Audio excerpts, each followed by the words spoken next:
Alors, on continue avec la deuxième conférence, Ivan Reyes Rodriguez, qui présente la deuxième partie d'interférométrie, optique stellaire de très courte base, étude de paramètres atmosphériques de processus techniques.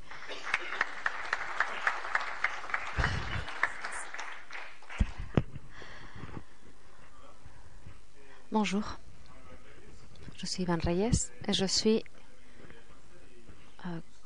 le collègue de l'orateur précédent de master et nous avons travaillé ensemble dans ce travail. Je vais vous parler de ce processus expérimental, comment on le fait.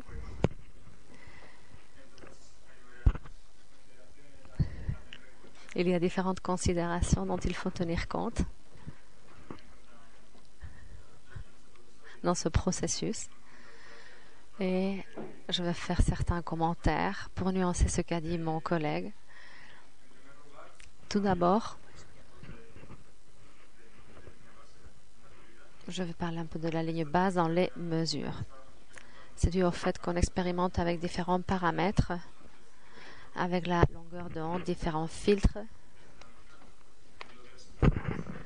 Et si nous voulons obtenir un résultat d'une mesure du sinus atmosphérique plus précise, il convient de mesurer tout ça, mais en reflétant tous les paramètres sauf la ligne base, parce qu'avec elle, on va faire l'adaptation, l'ajustement.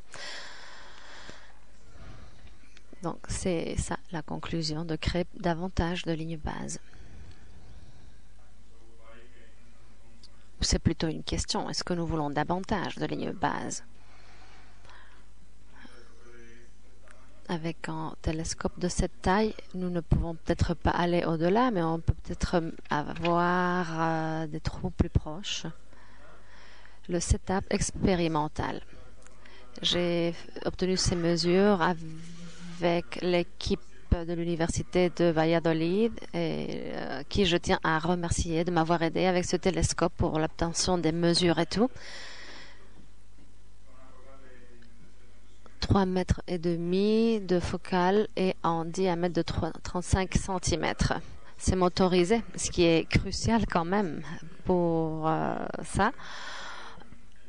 Et il faut savoir qu'il y a une obstruction centrale due au miroir secondaire. Donc il faut tenir compte de ça lorsqu'on conçoit le couvercle. Comment est-ce qu'on le fait? On peut le faire avec du carton, par exemple, avec des trous.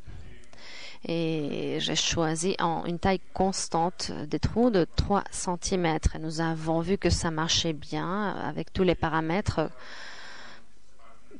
Et il faut laisser une séparation minimale de 1 cm au moins pour pouvoir les couvrir de façon individuelle. La ligne base minimum, dans ce cas, avec ces trous, serait de 4 cm. Donc, ça serait avec 2 trous ensemble. Parce que si on passe par le centre, nous avons l'obstruction. Donc, il faut un peu jouer avec l'espace qui nous reste. Et si nous voulons une séparation entre ces deux-ci et ces deux-là, il faut le faire à l'extérieur sur un autre axe. Mais ça marche quand même.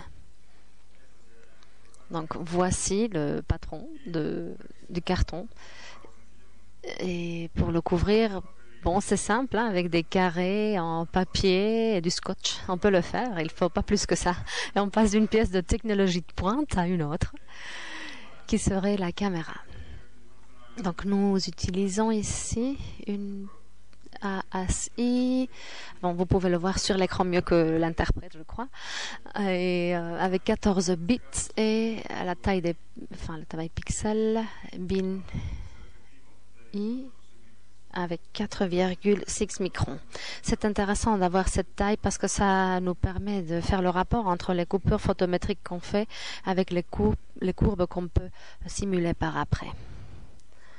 Avec cette caméra et un filtre H-alpha que Sergio m'a prêté, nous avons pris ces mesures. On l'a fait à La Parrilla, près de Valladolid. Il fait très froid, mais le ciel se voit très bien là. Et ça, c'est le couvercle sur le télescope. Et on va maintenant voyager dans le temps à une nuit de l'été dernier, de juillet. On a choisi l'étoile Arthur. Elle n'était pas très haute dans le ciel, mais suffisamment haute pour bien la voir quand même. Elle est très brillante. Donc, elle servait très bien pour ça.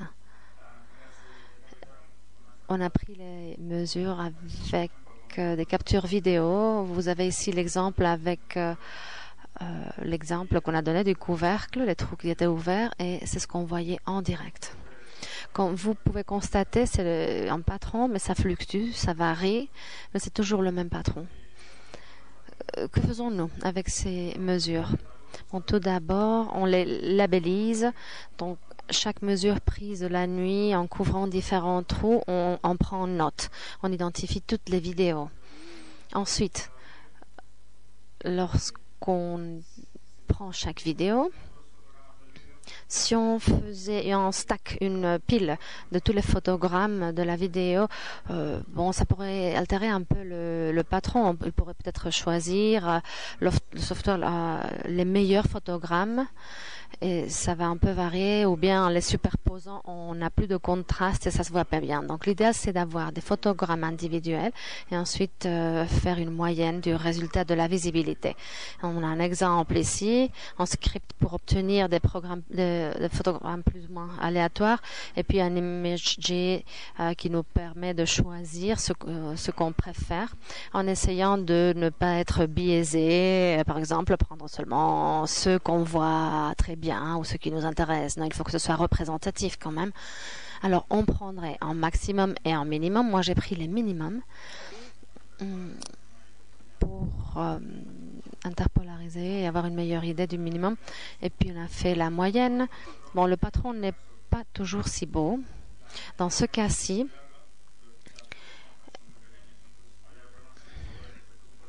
on avait certains problèmes qu'on a pu résoudre, incluant une barlow qui augmentait la focale. Une fois qu'on a fait ça et qu'on a la moyenne, on l'ajuste à la même équation que mon collègue a expliqué et on obtiendrait une autre courbe. Dans ce cas-ci, nous voyons que les points ici s'ajustent assez bien. Et puis là, on serait proche du zéro. Ce patron-ci est le deuxième que j'ai montré dans le processus de prise de mesure, où on voyait quelques franges, mais ça se voyait pas très bien. Et bon, c'était un patron très faible, là, près de zéro. Le résultat principal qu'on a obtenu, c'est la valeur du paramètre de Fried, qui dans ce cas était de 15 cm. Mais comment associer ça à quelque chose de plus qualitatif? Oui.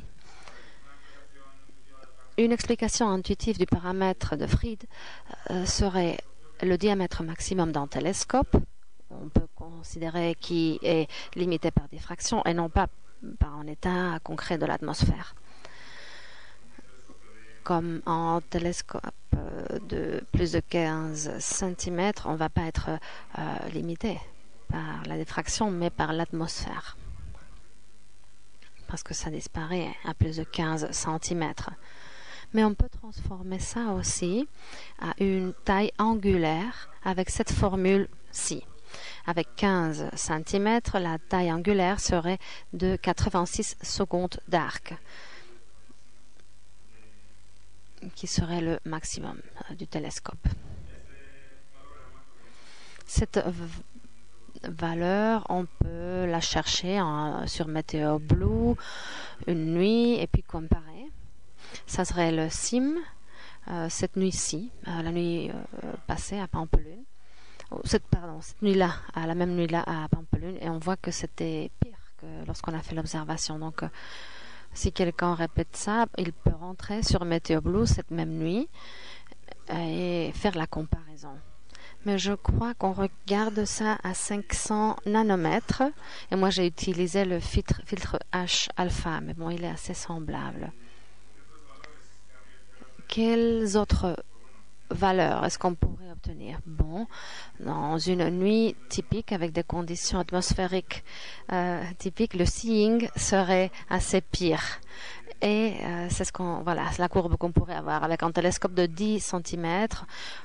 on pourrait avoir la visibilité 0 sans avoir besoin de 30 ou 35. Si on a des conditions extraordinairement bonnes, la courbe aurait plutôt cet aspect-ci et on pourrait voir le patron jusqu'à 30 cm. Pour revenir au résultat obtenu avec 15 cm, on peut simuler les courbes et obtenir des courbes semblables. Des conclusions maintenant, des aspects dont il faut tenir compte. Il faut bien exposer les images. Si c'est surexposé, le maximum est saturé et la visibilité mesurée sera moindre. D'autre part, il convient d'augmenter la taille de l'image, car si on ne peut pas résoudre les franges, à la fin, les maximums et les minimums se mélangent et la visibilité en souffre. Et ne pas utiliser le binning, parce que si on a assez de lumière, finalement, on peut augmenter l'image au double. Et finalement, la taille des disques qui peut être réduite si on a assez de lumière, ce qui fera que le patron sera plus grand et qu'on pourra voir davantage de franges. Et on peut aussi prendre des lignes bases plus courtes parce qu'on a constaté que bien souvent, par une atmosphère normale, avec 15 cm, ça suffit. Merci beaucoup, c'est tout.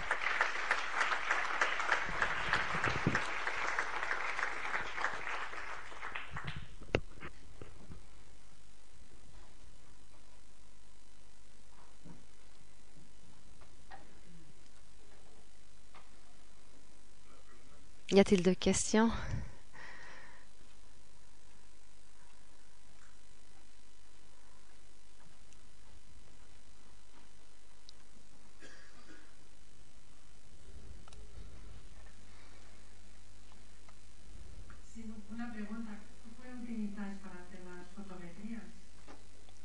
Qu'est-ce que vous utilisez pour faire les photométries? Je crois qu'elle a demandé. Les coupes photométriques ont été faites avec MIJ, avec ce software-ci. Je n'ai pas bien expliqué ça, oui. Simplement, ça permet de tracer une ligne sur l'image et ça montre le plot en temps réel de la ligne. Et ça permet de jouer avec d'autres options. On peut faire une ligne plus large et obtenir la moyenne dans la largeur. On peut pas mal jouer avec. Bonjour, encore moi.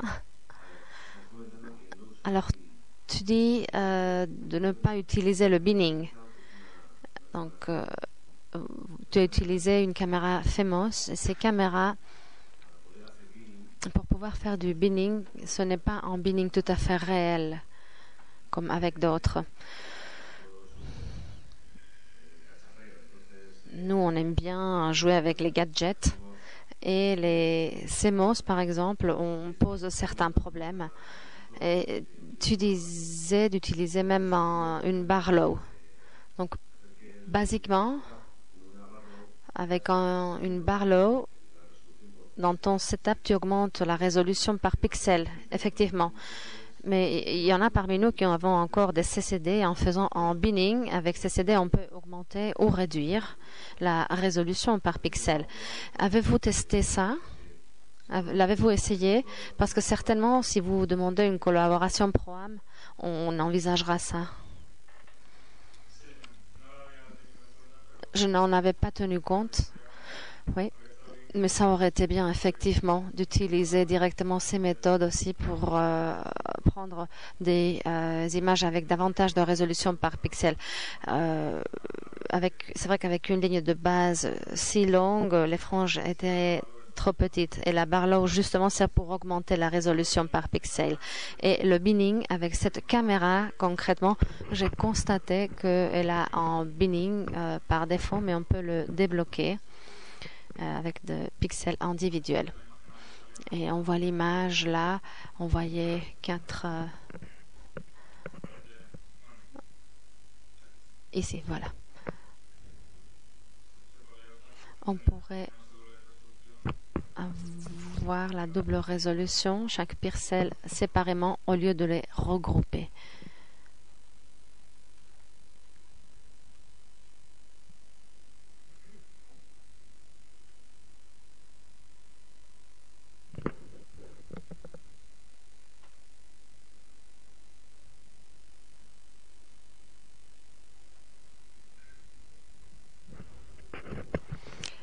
D'autres questions?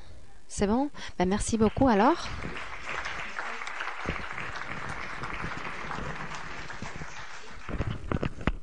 Nous allons donc continuer. Nous allons changer l'ordinateur et on revient tout de suite.